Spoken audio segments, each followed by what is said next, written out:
За манай нутгийн өндөр дээл дээр гарахад юм уу Баян уул гэдэг дээр гарахад бол Тэнгэрийн хаяаны террасад уул хоёр ялгархгүй сайн идсэн хүндэл ингээ вогдонжингараа бүтнээр нь зинхэрч харагддаг юм аа.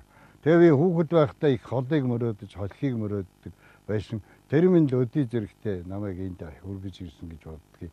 Би хэзээ нэгэн цагт энэ богдонжингараа уулын ард нэг очих юмсан. Их авраг төвдөнд орж юм байгааг нэг харах юмсан. Дандар баатартай нэг уулзах юмсан. Дайнаас ирэхэд нь ингээд буун сум даахгүй шар хийгээл ойчдөг юм гэсэн. За зогцолмоо гэж нэг аюулын хүүхэн байдаг гин. Тэрнийг нэг шилэн портод суулгаад авээд ирвэл манай багийн даргын доржгоо ёстой сүйд болонтой гихчлэн бодож холыг мөрөөддөг. Тэгээд Тэнгэрийн бараа хойд хаяа харах туртай нар сайхан алтарч явахаар энэ сайхан нарны дор тэр алтан Москва гэдэг нь байдаг баг. Цул алтан дээвэртэй юм байдаг баг. Тэнд нэг очихсан. Тэр мөрөөдөл бол хүнийг холд ирүүлдэг.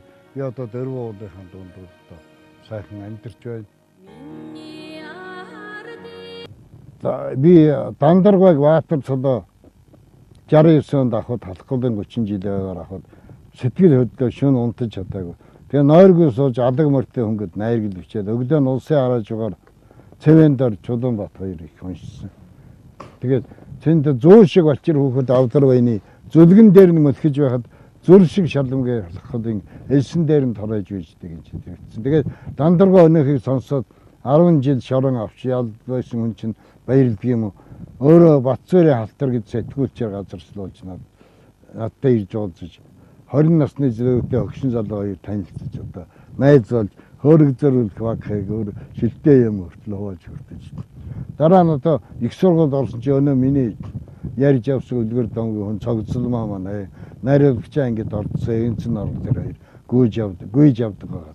Тэгээ бид хоёр нийтийн лекцэнд бид нөө суудаг. Гомсрон багшид загнуулж вин тавийн хичээлд ордог. Нийтийн лекцэнд тохой зэрэгт суудаг. Уран сайхны бүлгэмд цуг явдаг. Тарианы оюутнуудаар намар хэсэг тоглодог. Нэг үеийн оюутан юм. Одоо бол бид нэг үеийн эртний сайхан гэж жуулгаад санагдав. Тэгэхээр миний бүх хүсэл мөрөөдөл бүгдийг биелүүлж өгсөн Бурхан Тэнгэрт би баярлахгүй байхаас аргагүй.